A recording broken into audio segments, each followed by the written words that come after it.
Bien, je crois qu'on peut commencer. Je m'adresse aux organisateurs. Et mesdames, messieurs, mes chers collègues, je suis très heureux de pouvoir ouvrir les travaux de cette matinée. Je suis là pour une double casquette, à la fois comme professeur de droit public et comme membre du comité d'histoire du Conseil d'État. Et donc je remercie vivement les organisateurs de m'avoir convié à cette présidence de matinée à l'occasion de ce colloque qui se déroule, chacun le sait depuis hier, dans des conditions un peu délicates, et nous en aurons encore la preuve ce matin, mais cela n'enlève rien au déroulement malgré tout de nos travaux. Je remercie d'autant plus les organisateurs de m'avoir convié, car c'est un publiciste positiviste qu'ils ont sollicité pour présider cette matinée, mais un publiciste positiviste qui est particulièrement intéressé depuis longtemps par l'épaisseur historique des institutions juridiques, et cela me fait toujours penser à une phrase de Maurice Horiou, qui écrivait d'ailleurs dans sa nécrologie pour Léon Michou que le droit administratif est comme un carrefour. Il mène à tout à condition de savoir en sortir. Et à titre personnel, j'aime bien en sortir justement par la voie historique. Donc il y a une très grande utilité des échanges entre juristes et historiens, et c'est d'ailleurs ce à quoi s'emploie ce colloque depuis hier, à la fois en mêlant des juristes, des historiens du droit, et c'est ce dialogue qui, je crois, est profondément nécessaire, plus que parfois de faire des disciplines trop segmentées. Le dialogue entre ces disciplines me semble la chose la plus importante, et c'est pourquoi je voulais remercier les organisateurs de m'avoir convié. D'autant plus que le publiciste, le professeur ou le juriste publiciste croit savoir un certain nombre de choses et sans doute se trompe-t-il, ou du moins a-t-il certaines idées reçues. Et c'est ainsi que, je crois, à titre personnel, j'aborde les travaux de notre matinée. Ce que le juriste de droit public sait de manière générale et peut-être un peu vague, c'est que la guerre, et la Première Guerre mondiale particulièrement, est une circonstance exceptionnelle qui justifie, du point de vue juridique, des règles spéciales, voire dérogatoires, des institutions spéciales. Comme en témoigne dans notre sujet, et c'est évoqué depuis hier, la loi de finances du 26 décembre 1914, la loi du 17 avril 1919, la création d'une administration spéciale et spécialement dédiée à la question de l'indemnisation des dommages de guerre, à la création de juridictions administratives spécialisées. Tout se passe comme si le droit commun et je dirais le droit commun et normal en temps de paix n'était pas adapté, n'était pas suffisant. Et pour le juriste, c'est donc toujours une question qui se pose à lui, qui est une question en termes de théorie des sources du droit applicable. Mais je crois qu'au regard du programme de notre séance de la matinée, eh bien, il y a lieu de s'apercevoir que cette vague impression peut être démentie, peut-être même que les choses ne sont pas si simples.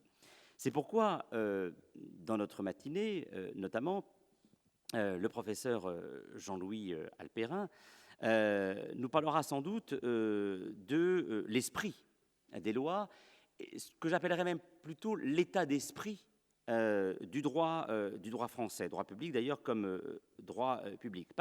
Parce que pour pouvoir indemniser spécifiquement après 1919, sans doute fallait-il que l'état d'esprit, que l'esprit des juristes ait déjà été habitué à concevoir la réparation des dommages. Et sans doute fallait-il que les esprits aient été habitués, je dirais favorisés, par une évolution du droit commun de la responsabilité en temps normal, en temps de paix. Pour réparer plus après un conflit, peut-être faut-il déjà avoir appris à réparer mieux en temps normal avant cette circonstance exceptionnelle. La deuxième idée reçue avec laquelle on peut aborder ce sujet, c'est évidemment immédiatement d'imaginer que le responsable, celui qui doit réparer, celui qui doit payer, c'est évidemment les vaincus, et en l'espèce, ce sont les vaincus, et en l'espèce, c'est l'Allemagne ou les empires centraux. Mais, bien évidemment, on ne s'aperçoit pas toujours de cela intuitivement, les dommages peuvent être causés par les alliés. Et c'est ce à quoi correspond deux autres interventions de notre matinée, notamment au regard des dommages créés par les troupes américaines. Autre angle mort pour le juriste publiciste positiviste et je dirais généraliste, c'est qu'il réfléchit toujours au fondement de la responsabilité, il réfléchit toujours à l'élaboration des conditions qui permettent d'engager la responsabilité de l'État, et au fond, il oublie une question absolument fondamentale qui est de savoir comment financer ou les réparations. De manière générale, le droit public financier est un angle mort des recherches en droit public, et notamment en droit public français, et il est évidemment essentiel que les organisateurs de ce colloque aient pensé à cette question totalement prosaïque, mais fondamentale, qui est de savoir comment financer l'indemnisation ou les indemnisations dues à des dommages de guerre. Et puis enfin, mais ceci est une banalité, et j'ose à peine la rappeler devant vous, comment évidemment envisager un tel sujet sans une dimension comparatiste. Bref, ce sont à toutes ces interrogations et surtout à tous ces points de vue un peu vagues et intuitifs et qu'il faut démentir et qu'il faut approfondir, qu'est consacrée notre matinée de travail. Avec, je souhaiterais l'indiquer tout de suite, hélas, quelques changements de programmation par rapport au programme qui vous est annoncé, notamment parce que nous aurons deux intervenants absents et donc qui ne pourront pas nous présenter le résultat de leurs travaux, à savoir Madame Laetitia Pichard, qui devait nous parler de l'indemnisation des victimes des dommages américains dans le centre-ouest de la France, et également Monsieur Xavier Cabane, professeur à l'Université Paris-Descartes, spécialiste de droit des finances publiques, et qui devait nous évoquer la question générale de la réparation des dommages de guerre du point de vue du juriste financier. Et puis un autre changement, c'est la place de l'intervention consacrée au droit comparé et plus spécifiquement à l'exemple italien. Et c'est d'ailleurs par cette intervention que nous allons commencer nos travaux de la matinée. Donc c'est cela le petit changement de programme. L'intervention de Madame Carlotta Latini, professeure à l'université de Camerino, devait avoir lieu en début d'après-midi, mais pour les raisons que vous comprenez, que vous connaissez, c'est par cette intervention consacrée à un regard comparatiste que nous allons débuter nos travaux. Et donc, je passe immédiatement la parole au professeur Carlotta Latini, qui va nous parler de la réparation des dommages de guerre en Italie. Madame, vous avez la parole. Ça ? Alors, voilà.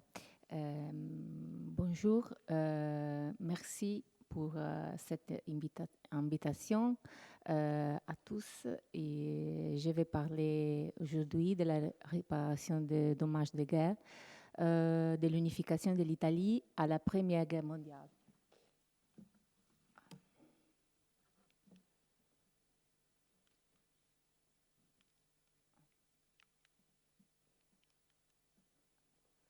Ne marche pas.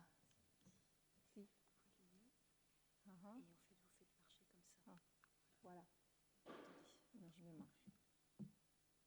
Peut-être avec l'ordinateur, c'est mieux.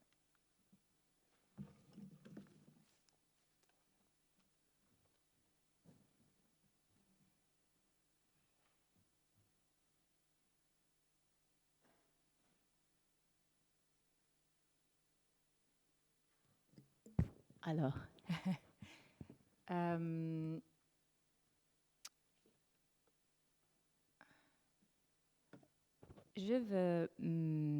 le premier point que je vais traiter est que les origines de la formation de l'État national italien. Le débat sur les dommages de guerre et la responsabilité des États à leur égard s'ouvre bien avant la Grande Guerre, la Première Guerre mondiale. Les 3 guerres d'indépendance de l'Italie, l'expérience coloniale italienne et l'urgence déterminée par les nombreux tremblements de terre avaient déjà représenté l'occasion d'une réflexion politique et d'une réponse normative aux demandes nées spontanément des graves dommages subis par la population civile.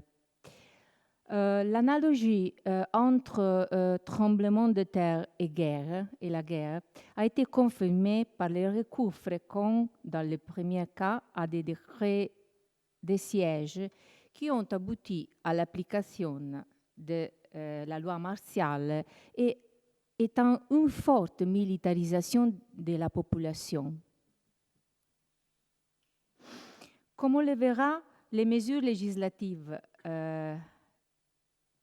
prises lors du séisme que vous pouvez voir là-bas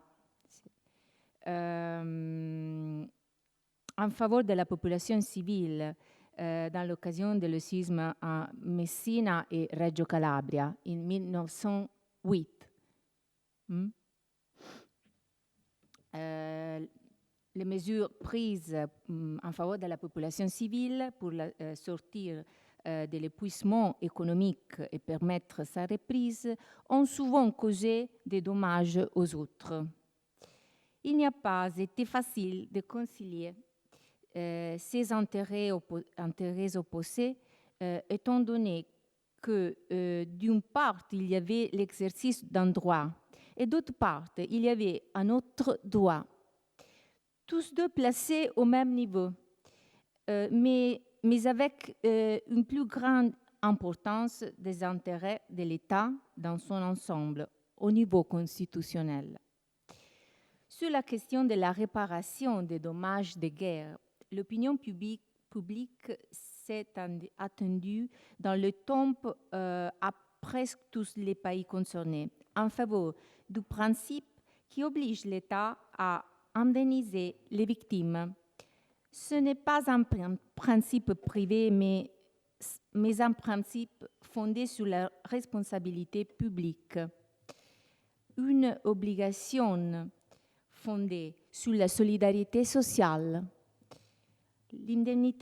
L'indemnité était la forme de reconstitution de la richesse individuelle causée par la guerre, ce qui a été accompli en utilisant les patrimoines de l'État. Les principes du risque social déjà reconnus par la doctrine et la législation française est donc également accepté dans le contexte italien. En Italie, le débat sur la réparation des dommages de guerre est intrinsèquement lié aux origines de l'État national. Lors de la session du 22 juin 1860, à la Chambre des députés, un débat s'était ouvert sur la question des prétis concernant les indemnités dues à certaines provinces pour les dommages causés de la guerre. En fait, pendant surtout la deuxième guerre d'indépendance italienne, les Autriches avaient causé beaucoup de dommages à la population civile, avec des réquisitions massives, des ordres de détruire les forêts et les maisons. De Prétis, c'est un politique italien, considère que le droit public européen a été transformé dans le sens de la reconnaissance en tant qu'obligation de solidarité sociale de la part d'un État. du droit à l'indemnisation des victimes de tel acte. La querelle entre De Pretis et Cavour, Camillo Benso contre de Cavour, pour définir les droits à l'indemnisation des provinces et des municipalités de dommages subis, en distinguant ce droit à l'indemnisation et les dettes contractées par l'Autriche pour les réquisitions dans les territoires au-delà du Ticino, mettent en évidence la difficulté de la reconnaissance de ces droits qui peuvent être mis sur le terrain glissant entre la réparation des dommages et l'indemnisation, qui sont en Italie deux concepts distincts. Parce que la réparation, c'est-à-dire il risarcimento, signifie la compensation totale des dommages subis. L'indemnisation signifie la partielle réparation. Ne sont pas la même chose. Les principes qui semblent émerger est que les conséquences des bombardements ou des destructions consécutives à des attaques ne pouvaient pas être compensées, tandis que les réquisitions, les expropriations et la destruction des biens, même si elles sont légitimement ordonnées et visent à bloquer l'invasion de l'ennemi, peuvent être indemnisées. Plus tard, cependant, même l'indemnisation ainsi organisée n'a jamais été accordée et la question a été renvoyée devant les tribunaux où elle n'a pas eu plus de chance. Il y avait deux courants doctrinaux principaux en Italie qui se sont répandus avant la Grande Guerre concernant l'indemnisation des dommages résultant de la guerre. D'une part, les dommages qui étaient considérés comme des dommages de guerre par rapport à l'imminence de la guerre ou qui ont tout simplement cessé est en présence de l'ennemi, c'est-à-dire dommages causés par la lutte actuelle. En revanche, les dommages causés par les travaux effectués sur le territoire national, une fois la guerre déclarée, doivent toujours être considérés comme causés par un cas de force majeure.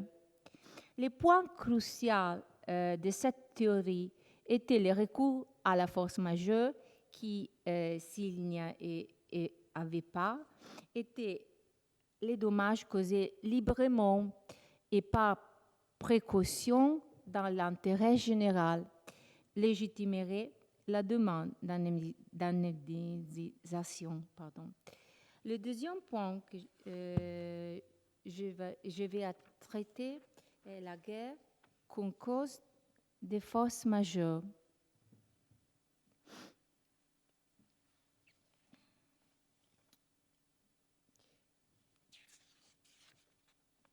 Le sujet des obligations est généralement celui qui a le plus souffert des effets de la guerre. En Italie, la doctrine a motivé la soi-disant clause de guerre, largement utilisée dans les achats de charbon en Angleterre. Cette clause prévoyait que lorsque la guerre éclatait dans les pays d'origine, le vendeur avait le droit à la résolution du contrat. Le droit civil et commercial italien prévoyait la possibilité de prendre même les risques d'une guerre. C'est le code du commerce, spécialement. Et il était permis d'introduire dans le contrat la condition de non-exécution contractuelle en cas de guerre du pays d'où proviennent les marchandises ou par lesquelles ces marchandises doivent passer. Dans ce cas, on parlait d'une condition de résolution exprimée, en ce sens qu'il n'y avait aucune obligation de prouver que la guerre avait rendu l'exécution impossible ou excessivement onéreuse. La distinction entre usage légal ou juridique et interprétative est utile pour expliquer si la guerre peut ou non donner droit à la résolution ou à la suspension du contrat. Les usages légaux ou juridiques étaient ceux dont la force résidait dans les normes qui les rappelaient, comme les reconnaissait par exemple la doctrine pour laquelle les droits coutumiers auraient un caractère réel juristique, par opposition à la conception métaphysique entre guillemets proposée par l'école historique du droit allemand. En effet, il s'agissait de considérer les lacunes indues ou les cas également prévus par la loi, mais dans lesquels on a décidé de reporter expressément ou tacitement des éléments tels que l'équité, l'arbitraire du juge ou précisément les usages. Contrairement aux usages légaux, celle interprétative pourrait être considérée comme des clauses sous-jacentes en référence au rapport précédent. La décision finale a ensuite été renvoyée au juge au cas par cas. Le paradigme du tremblement de guerre, c'est le troisième point. Même dans le cas de dommages économiques résultant du tremblement de guerre des terres, des décisions très fréquentes en Italie, des décisions très similaires ont été prises. Notamment la Cour de cassation de Rome, concernant une demande en réparation du préjudice économique pour une des dispositions de l'État relative à la non-perception des impôts, également accordée à la suite des graves dommages causés par les tremblements de terre pour les territoires affectés dans les 1908 ou dans le cas du sisme bien connu de Messine et Reggio Calabria, avait reconnu l'indemnité à l'intéressé. D'un côté, il avait l'intérêt général protégé par l'État et de l'autre, l'intérêt privé. La décision de compenser les soi-disant dommages émergents et non les manques à gagner était basée sur le texte de l'article 29 du statut albertaine. La charte constitutionnelle italienne en vigueur jusqu'en 1948 en Italie, pour laquelle tous les biens étaient inviolables, mais lorsqu'un intérêt public s'est manifesté, il devait les céder en tout ou en partie derrière une juste compensation.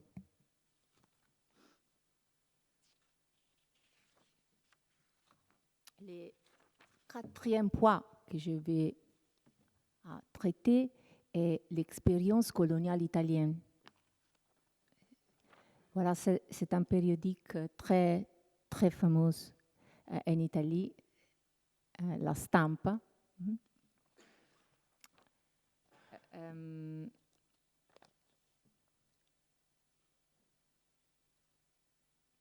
Après la guerre de Libye, il y a l'arrêté royal du 13 mai 1913 qui incorpore en grande partie ceux qui étaient auparavant consolidés pour la liquidation des dommages de guerre en Cyrénaïque et en Tripolitaine.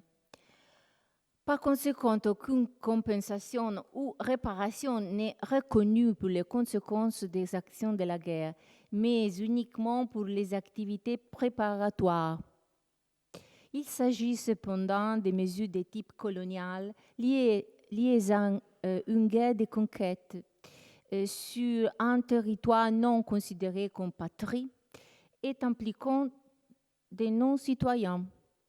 En fait, la question des dommages dans les colonies n'a jamais été complètement résolue, d'une part en raison du manque de volonté de reconnaître les dommages, principalement justifié par le fait qu'il s'agissait du territoire considéré italien et que les hypothèses de dommages subis par les citoyens italiens étaient très rares, malgré la complexité du statut de citoyenneté coloniale qui comprenait au moins 3 types de sujets: la citoyenneté italienne, la citoyenneté italienne libyenne et la citoyenneté italienne spéciale.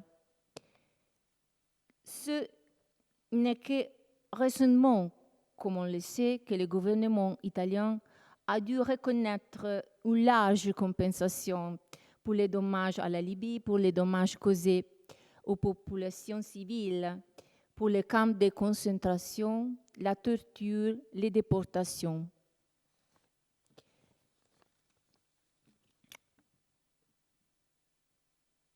Tripoli bel sol d'amore, c'est la propagande italienne pour la guerre.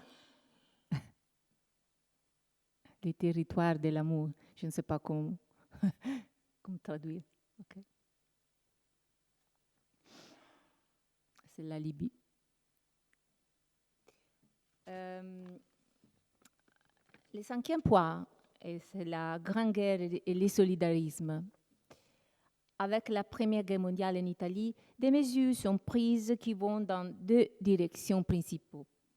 D'une part, il y a la compensation pour les opérations de guerre, exonération d'impôts, comme en occasion des tremblements de guerre, comme on avons vu. En vertu du décret du lieutenant du 9 juillet 1916, et de l'autre pour les dommages de guerre causés par l'ennemi. Décret du 24 juin 1915, 14 novembre 1915, 9 juillet 1916. Vittorio Polacco, qui était un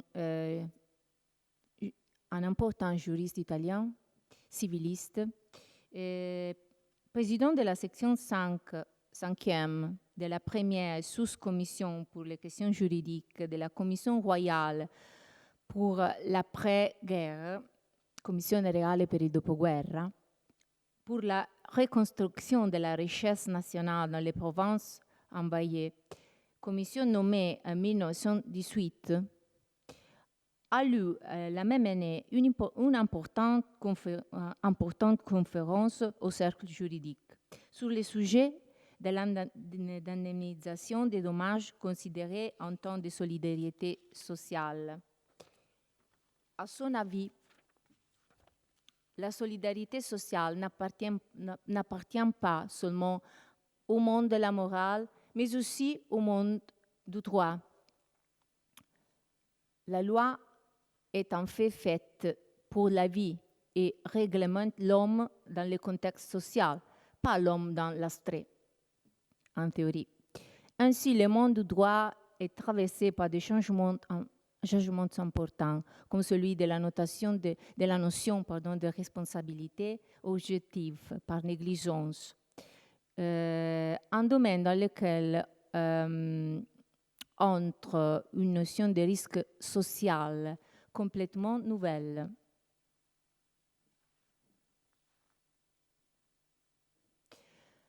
Vittorio Polacco rappelle que certains auteurs ont décrit les cas de l'indemnisation des dommages de guerre comme étant une forme de negotiarum gestio.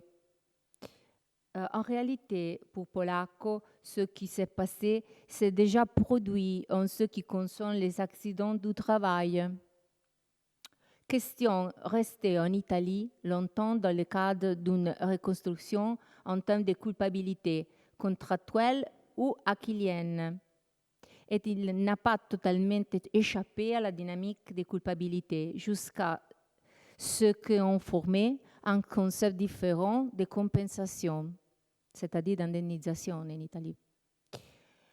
Ainsi, le concept de solidarité était inséré dans les catégories du droit privé, le solidarisme comprise comme une synthèse du collectivisme socialiste et de l'individualisme libéral et le dépassement de leurs conflits. C'est la socialisation de la personne, de l'homme, plus que des biens, selon la pensée de Durkheim et Bourgeois.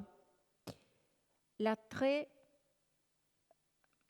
de ce dernier pour la catégorie des quasi-contrats quasi contratti, n'est pas apprécié par Polacco, qui le considère comme un héritage archaïque. Ainsi, le sentiment de solidarité sociale est apparu avec force aux portes du bâtiment législatif, entre guillemets, avec ses besoins et ses nouvelles institutions. L'indemnisation a été accordée aux municipalités et provinces dévastées par la guerre, évitant ainsi la forme de subventions plutôt reconnue en cas de tremblement de terre.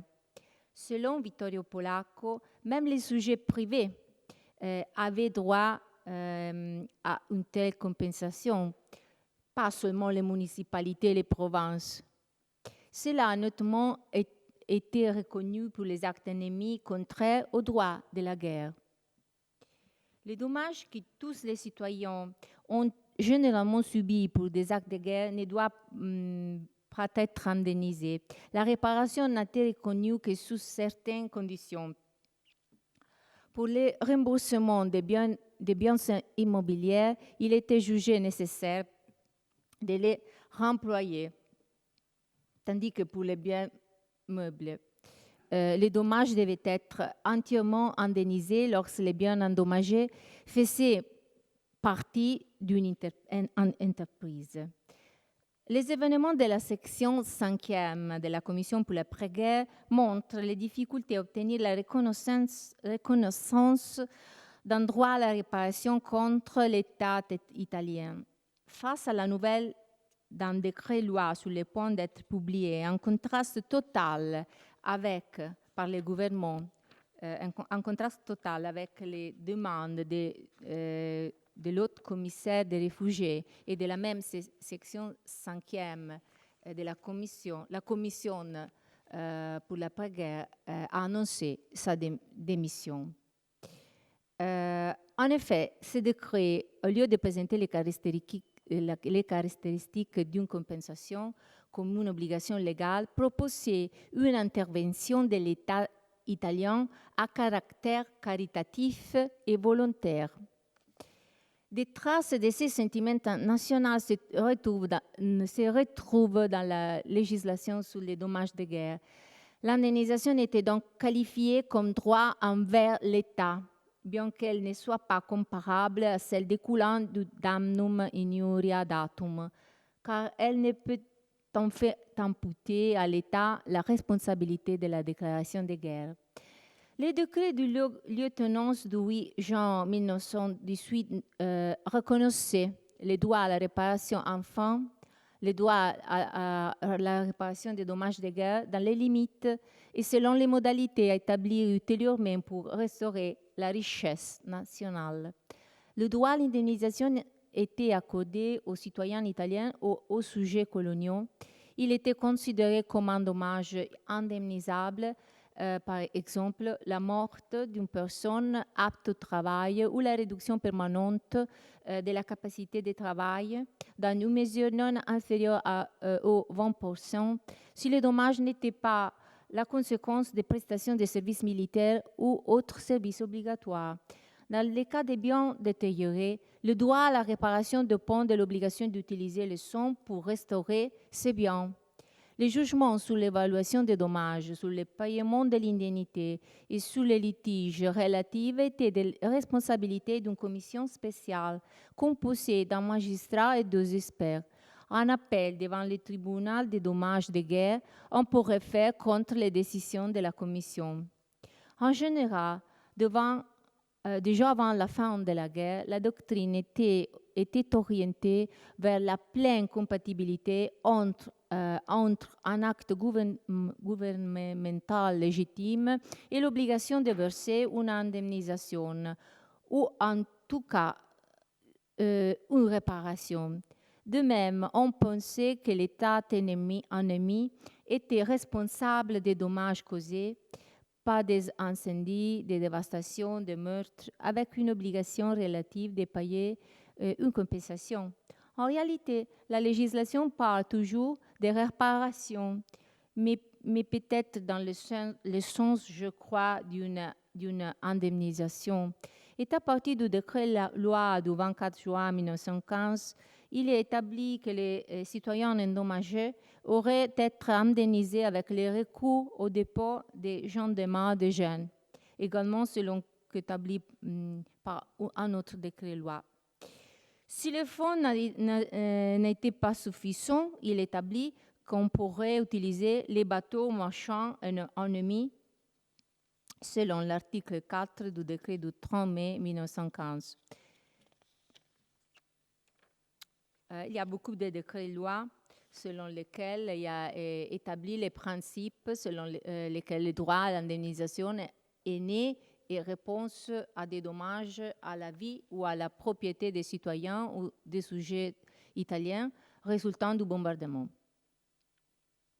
Dépôts, villes, villages, maisons ou maisons non défendues, ou lorsque l'ennemi a détruit des navires marchands non armés, violant le principe généralement accepté ou reconnu du droit de la guerre.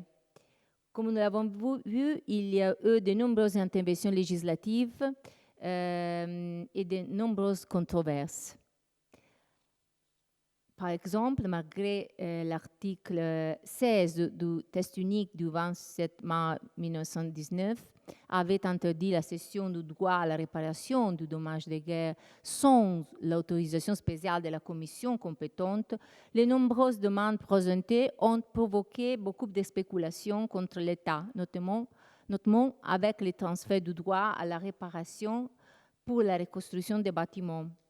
La Commission royale pour l'après-guerre comprenait une section spéciale pour la récupération des richesses nationales dans les provinces envahies, dont le président était précisément, comme je dis, Vittorio Polacco. Cette commission avait pour tâche de proposer un arrangement global du droit de guerre, d'une part signalant la législation désormais caduque parce qu'elle était étroitement liée aux besoins de la guerre, les soi-disant droits instantanés. D'autre part, les normes qui avaient au contraire profondément affecté les tissus réglementaires à point qu'on ne pouvait pas revenir en arrière. Le projet de loi présenté par la commission désignée par les autres commissariats s'alignait sur une condition de réutilisation de la somme pour reconstituer les biens détruits. Question sur laquelle Vittorio Polacco, le président de la commission pour l'après-guerre, était en position minoritaire dans la même section qu'il a présidée par rapport à une majorité qui élaborait un projet de loi qui ne reconnaissait l'indemnisation qu'à ceux qui avaient effectivement effectué les remplois, en le niant sinon.